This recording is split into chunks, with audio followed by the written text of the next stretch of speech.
Everyone here believes they're watching history. None of them believe they're watching the end of their democracy. Wie es in diesem Umfang in Deutschland bisher wohl niemals festzustellen gewesen ist. Ich glaube, wir greifen nicht zu hoch, wenn wir sagen, dass in Deutschland mindestens 20 Millionen No tanks rolled down the street. Institutions remained. Elections took place. Life continued.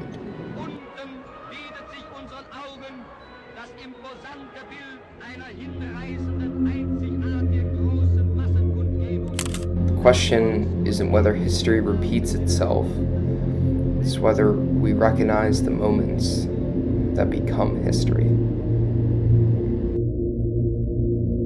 To understand how democracy disappears without anyone noticing, we have to go back to the first one that did.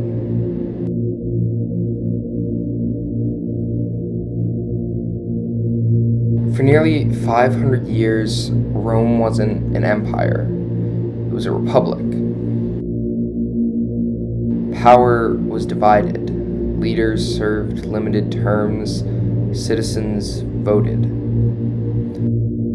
The Romans believed the system was permanent. Then, things got pretty bad for the Romans. So they created a legal shortcut.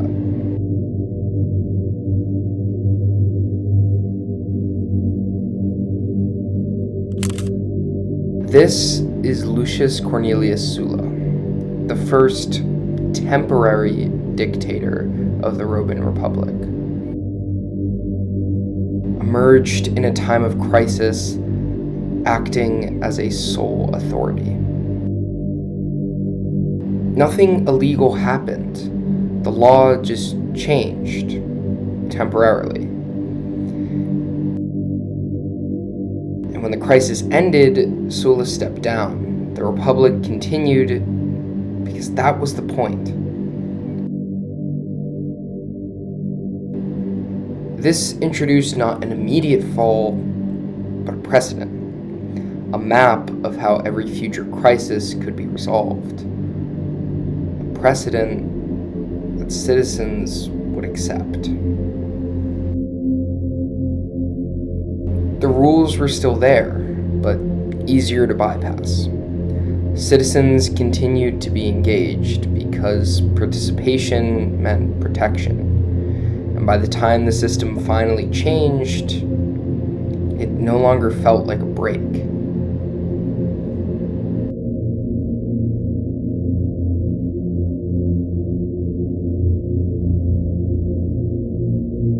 The pattern did not end with Rome, it was just the first time we noticed it. 2,000 years later, it happened again. This time, democracy was new. It had a constitution, it had elections, security. This time, the law was written on paper. It was prepared for a crisis. But the crisis happened faster than anyone could have imagined.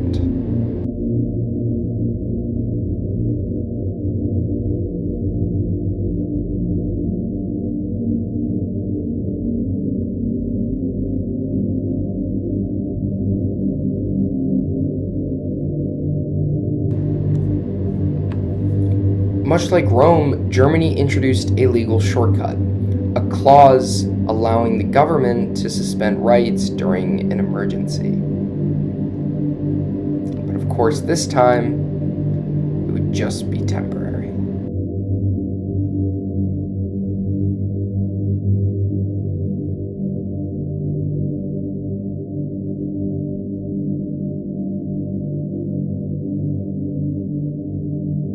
Elections continued.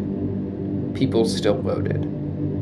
Each emergency made the next easier to justify. What began as a safeguard became a routine.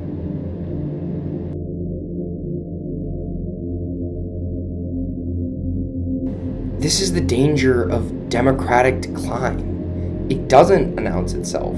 It convinces the world that it is necessary. For the first time, democracies were arguing reality, not policy.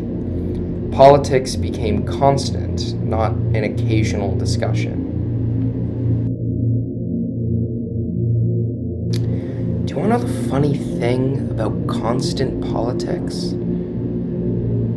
It creates constant emergencies.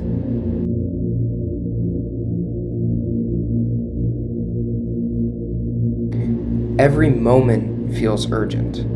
Every action is questioned.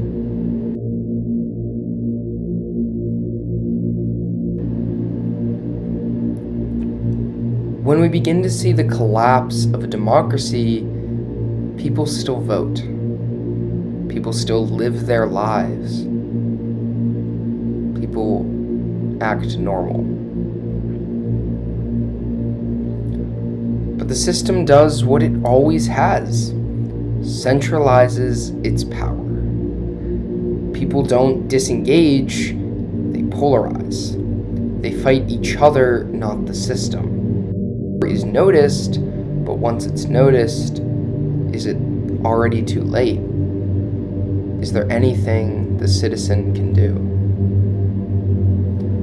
Democracies have never failed because the citizens stopped caring. They failed because the citizens don't care the same way. They disagree on what they're trying to save. The end doesn't arrive as a single moment. The end is a series of decisions made under pressure, decisions that are never reversed. So that's how a democracy stops being one, without anyone noticing. The people of Rome were not blind. They were certain the system would protect itself. But history suggests otherwise.